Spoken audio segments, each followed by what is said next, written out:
Ok, pessoal, muito bem, estamos aí retornando para a terceira aula da disciplina Pneumatologia, que é a doutrina do Espírito Santo. Então, esta é a terceira aula em que nós estaremos falando sobre o ministério do Espírito Santo no Novo Testamento. Então, na aula passada, nós enfocamos o ministério do Espírito no Antigo Testamento, e hoje, então, estamos iniciando a ação, né, ou o ministério, ou a obra do Espírito Santo no Novo Testamento. Então, vamos para a primeira parte desta aula. Então, aqui nós já vamos ver a ideia do Espírito Santo habitando no homem, né? Então, o que tem que ficar claro para nós da transição do Antigo para o Novo Testamento? Que existe uma diferença visível nas Escrituras entre o Espírito sobre e o Espírito dentro, habitando no homem. Então, essa ideia do Espírito Santo sobre, vindo sobre, é uma ideia muito forte e clara que nós encontramos no Antigo Testamento. Então, o Espírito Santo, ele vinha sobre profetas, por isso os profetas eram a boca de Deus. Então, nós vimos que o profeta, ele vai dizer, ele vai pronunciar essa frase característica, profeta do Antigo Testamento, assim diz o Senhor. Por que que o profeta, então, ele faz essa declaração assim, diz o Senhor? Porque o Espírito Santo vinha sobre ele e o capacitava para falar em nome de Deus. Então, nós temos essa clareza com relação ao Espírito Santo vindo sobre os profetas do Antigo Testamento. Nós vemos também a operação do Espírito, nós vimos também a operação do Espírito Santo no Antigo Testamento, na vida dos juízes, na vida de reis, na vida, então, dos sacerdotes. Então, Deus vinha, ou melhor, o Espírito Santo vinha sobre esses homens para realizar a sua obra, para realizar o seu propósito, para realizar o seu plano. Porém, no Novo Testamento, o que nós vamos ter? O Espírito Santo habitando em nós. Então, na verdade, nós temos muito mais privilégio do que Davi teve como rei. Por quê? O Espírito Santo habita em mim, o Espírito Santo habita em você, o Espírito Santo habita em nós, quando que lá no Antigo Testamento, Davi não experimentou a habitação do Espírito Santo nele, mas ele experimentou a vinda do Espírito Santo sobre ele, capacitando-o para que ele pudesse exercer o ofício de rei. Em Ezequiel, capítulo 37, versículo 14, podemos encontrar a única menção do Espírito Santo no interior do homem. E esta presença é apresentada como uma promessa a se cumprir no futuro, após a vinda do Messias. Então, quando o profeta vai fazer essa declaração, e porei o meu Espírito em vós. Então, nós sabemos que essa promessa, ela se cumpre no dia de Pentecostes, como nós vamos ver aqui. Entretanto, é importante que a gente tenha essa clareza e essa diferença entre o Espírito Santo habitando em nós, no Novo Testamento, por causa da obra expiatória de Jesus na cruz do Calvário. Na verdade, Jesus proporcionou a descida do Espírito Santo, por causa da expiação dos nossos pecados, enquanto que lá no Antigo Testamento o Espírito Santo vinha sobre, ele capacitava, ele conduzia, mas ele não habitava no homem, né? Aí em Mateus, se nós dermos uma olhadinha agora, em Mateus 3, 16 e 17, nós vamos ter essa clareza aí, né, do ministério de Jesus, né? Que o ministério de Jesus se inicia aos 30 anos de idade, exatamente quando o Espírito de Deus desce sobre ele em forma de uma pomba. Então, nós vamos vamos perceber essa ação do Espírito Santo sobre Jesus, vindo sobre ele, não é?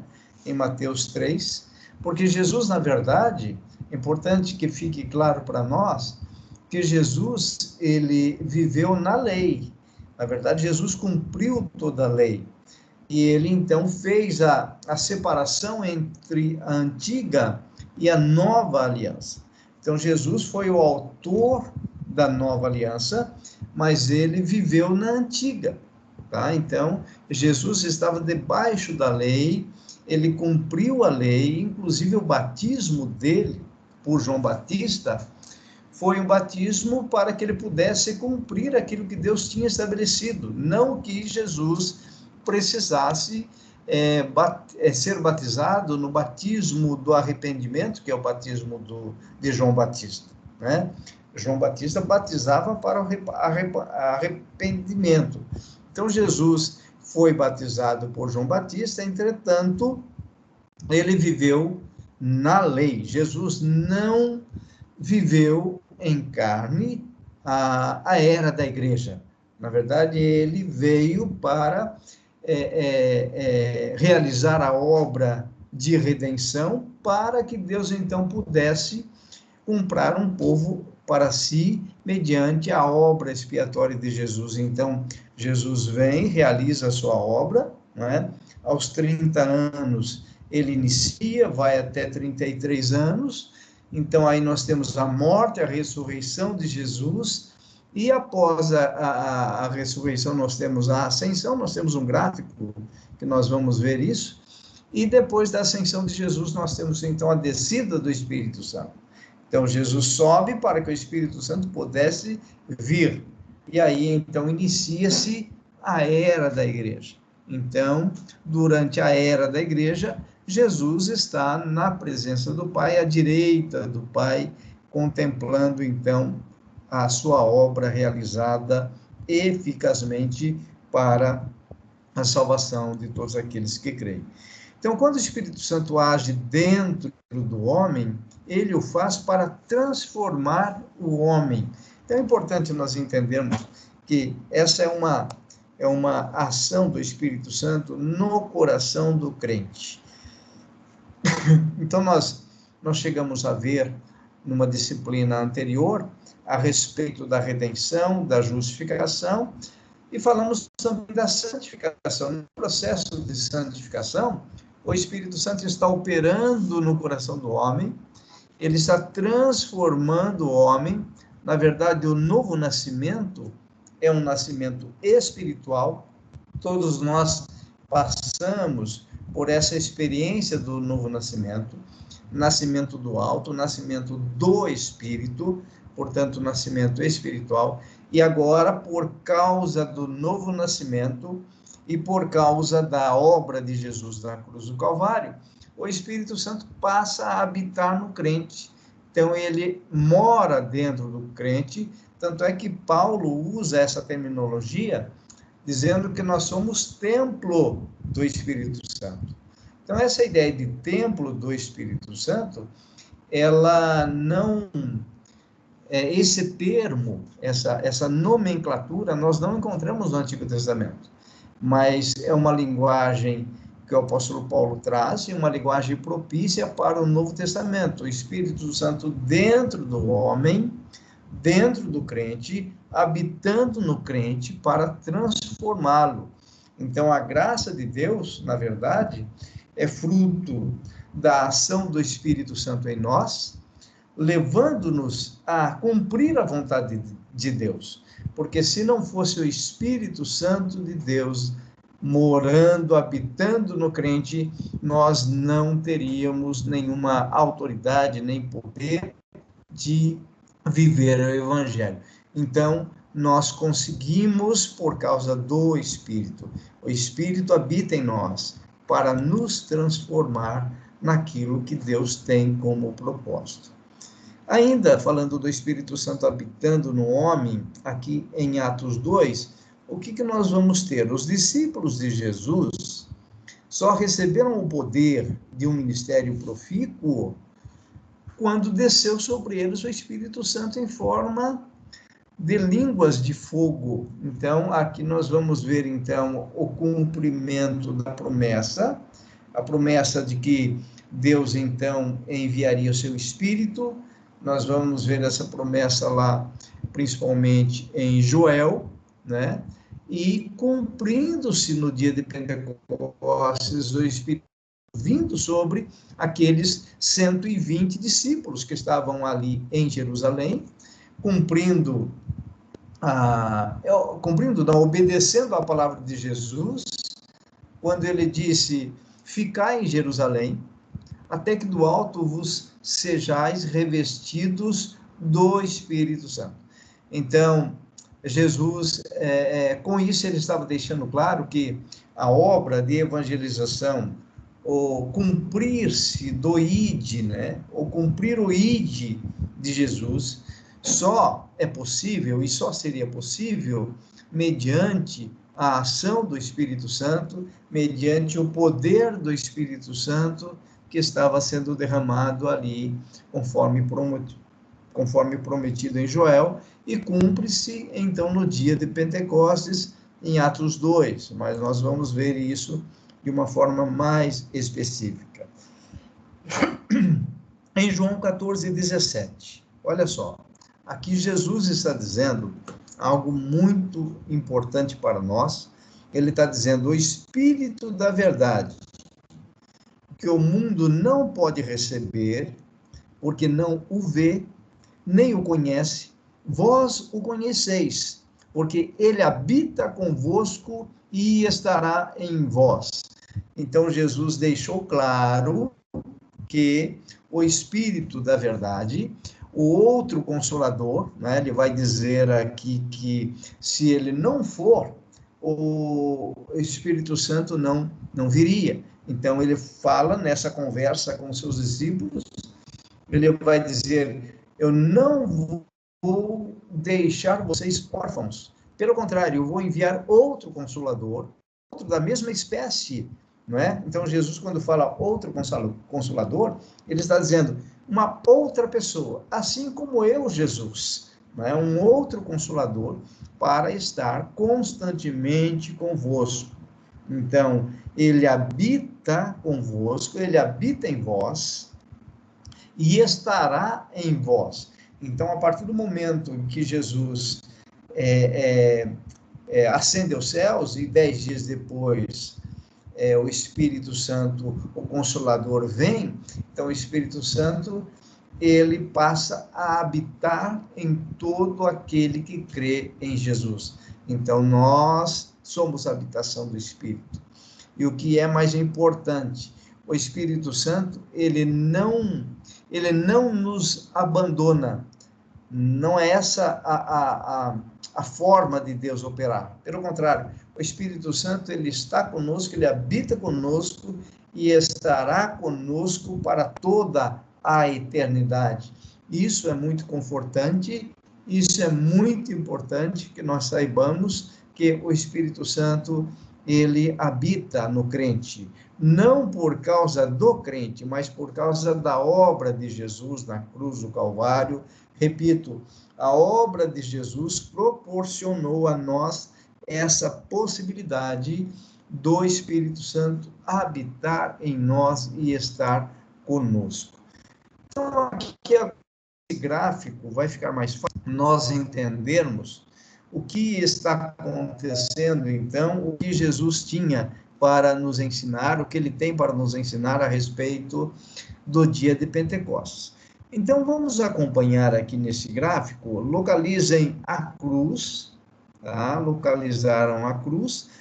Depois, à direita da cruz, nós temos uma setinha e nós temos um R.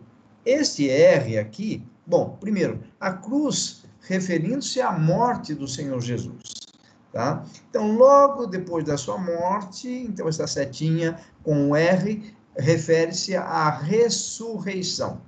Então, veja, Jesus morreu, cruz, ele ressuscitou dos mortos, muito bem, e caminhando para a direita, nós temos a ascensão. Então, esta setinha um pouco maior, com o A na sua ponta, significa a ascensão de Jesus.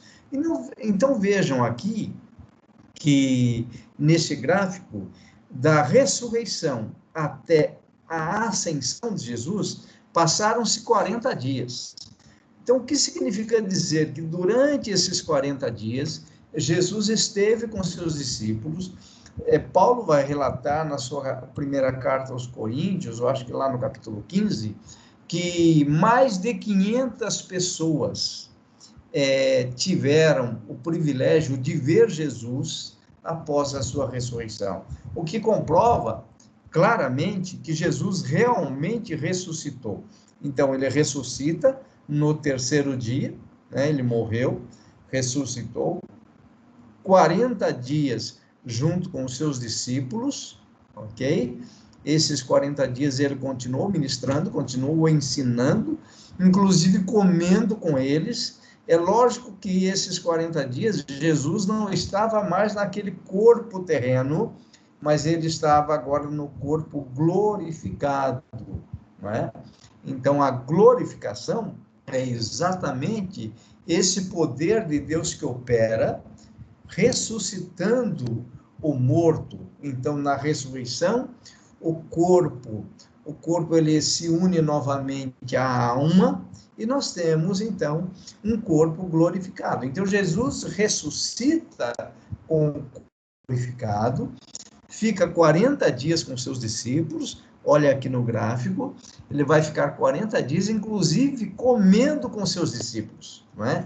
É interessante que, às vezes, nós pensamos que o corpo glorificado é um corpo totalmente espiritual, não é? Nós temos essa tendência de achar que o corpo glorificado é um espírito, mas não é. O corpo glorificado é um corpo que tem um brilho diferente, um corpo incorruptível, isso sim, é um corpo que não morre mais, é eterno, né? Ele se reveste da incorruptibilidade, é isso que Paulo vai revelar na sua primeira carta aos Coríntios, lá no capítulo 15, porém é um corpo em que Jesus usou para se alimentar, tá? Então, durante esses 40 dias, ele ficou com os seus discípulos. Aí, então, nós temos a setinha apontando para o A, significando, então, a ascensão de Jesus. Então, Jesus sobe aos céus.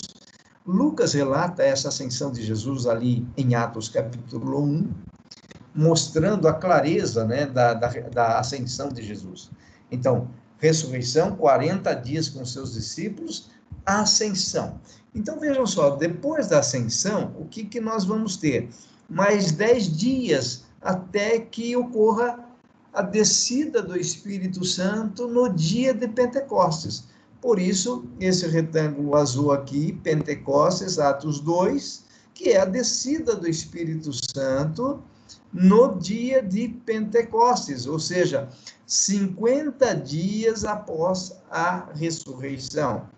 Então, esse prefixo penta é exatamente, refere-se ao número 5. Então, Pentecostes, a festa do Pentecostes, ela ocorria 50 dias depois da Páscoa. É exatamente isso que acontece no dia de Pentecostes. Inclusive, todos os judeus que moravam, inclusive em outros locais, desciam ou subiam, né? Eles usam esse termo subir, subiam para Jerusalém para comemorar o dia de Pentecostes. É por isso que no dia de Pentecostes, além dos 120 que foram plenos do Espírito Santo, nós temos todos aqueles judeus, inclusive de outras regiões, que estavam reunidos para comemorar a festa do Pentecostes. Então, 50 dias, 40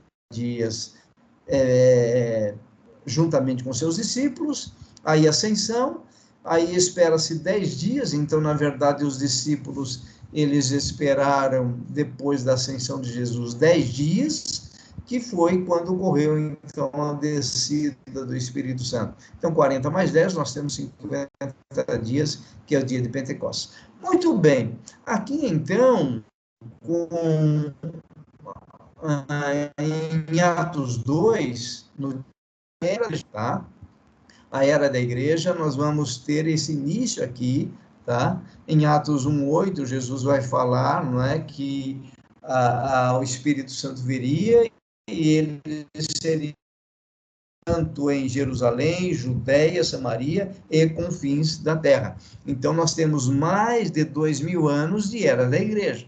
E nós sabemos que a era da igreja vai se findar com a segunda vinda de Jesus, o que nós estamos esperando, a segunda vinda e o arrebatamento da igreja, então, quando então nós estaremos eternamente com o Senhor. Então, esse gráfico, ele representa exatamente todo esse período da morte do Espírito Santo, era da igreja. Durante a era da igreja, então, nós estaríamos cumprindo o ID, ou seja, evangelização. A evangelização ocorre exatamente nesse período, tá, da era da igreja. Então, já são mais, ou aproximadamente 2000 anos de evangelização, em que a igreja estava fazendo o seu trabalho de proclamação do evangelho. E isso vai, então, finalizar com a segunda vinda e o arrebatamento da igreja. Muito bem, consequências da descida do Espírito. Então, vamos ver algumas consequências. Em Atos 2:4, então, nós já vamos ver o que acontece.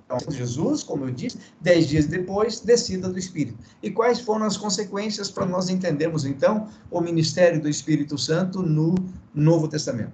Vejam, todos ficaram cheios do Espírito Santo e passaram a falar em outras línguas, segundo o Espírito lhes concedia que falassem. Então, aqui nós temos uma evidência dessa plenitude de que a promessa da descida do Espírito Santo estaria se cumprindo ali naquele dia de Pentecostes, para que não houvesse nenhuma dúvida. Então, nós tivemos essas manifestações, tá? Os discípulos, aqueles 120, falaram em outras línguas, e essas línguas que eles falaram ali foram dialetos, tanto é que aqueles outros judeus que ali estavam, que falavam outros dialetos, entenderam aquilo que eles estavam falando nessas outras línguas, entenderam nas suas próprias línguas. Então, aqui é uma evidência de que a promessa da descida do Espírito Santo no dia de Pentecostes estava se cumprindo. Ainda com relação às consequências. O primeiro sermão de Pedro foi 10.000 almas se convertendo. Tá? Então, vejam, um poder espiritual. Logo, Pedro, aquele que negou Jesus 3 vezes antes da plenitude do Espírito, ele negou Jesus. Né? Ele negou, Jesus morreu, ele passou todo aquele período de temor, fugindo das autoridades. Mas no dia de Pentecostes, Pedro experimentou, então, essa plenitude, esse batismo com o Espírito Santo, e ele, então, vai pregar o evangelho ousadamente. Ele exerce o seu ministério com poder, com autoridade, e no seu primeiro sermão, debaixo daquela unção e do poder e da autoridade do Espírito, ele prega e 3.000 almas são salvas. Início da igreja, em Atos 2, de 42 a 47, então nós vamos ter aquela igreja maravilhosa, a primeira igreja de Jerusalém. É ali que inicia-se a era da igreja, que inicia-se a igreja propriamente dita, aquela igreja, então, que permanecia na doutrina dos apóstolos, no partir do pão, na comunhão, na adoração constante, na comunhão entre os irmãos, partindo o pão de casa em casa. Essa é a igreja, e como resultado dessa unidade, desse poder, havia prodígios e maravilhas que eram realizados pelos apóstolos. E essa igreja era simpática. Então, a comunidade de Jerusalém foi impactada por essa igreja, E a Bíblia diz que o Senhor ia acrescentando à igreja aqueles que iam sendo salvos. Então, como resultado de uma igreja atuante, de uma igreja relevante na cidade de Jerusalém naquela ocasião. Nós temos aqui em Atos 3:6 esse relato, né, de que Pedro e João são usados para curar um coxo. Então, logo Pedro volta a dizer que foi covarde ao negar Jesus antes da crucificação de Jesus, antes da sua morte. Esse mesmo Pedro que o negou, depois do Pentecostes, ele se torna ousado. Pedro e João, eles curaram Jesus, enfrentaram as autoridades, dizendo que eles continuariam pregando em nome de Jesus e continuariam curando em nome de Jesus. Uma quarta consequência foi o segundo sermão de Pedro.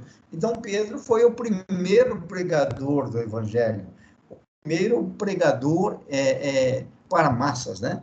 Então, nós temos aí esse segundo sermão de Pedro e a conversão de mais de 5.000 almas. Ok?